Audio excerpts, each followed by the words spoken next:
Welcome to Bit by Bit with the Saints, your daily 3-minute meditation, where we reflect on one virtue through the wisdom and witness of the saint of the day.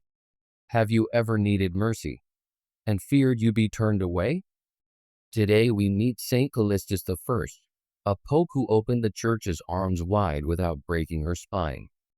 Callistus began at the bottom, a slave in Rome, entrusted with funds, then ruined by scandal and thrown into prison. Later, he was sent to the mines of Sardinia, a place many never returned from. By God's providence, he was released, brought back to Rome, and became a deacon under Pope Zephyrinus. He organized burial for the faithful and established the great cemetery of Callistus on the Appian Way, a resting place for martyrs and popes.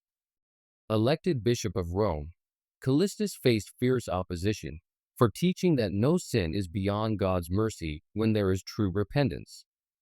He upheld Catholic faith in the Trinity, maintained unity, and, according to tradition, died a martyr, thrown into a well during unrest in Rome.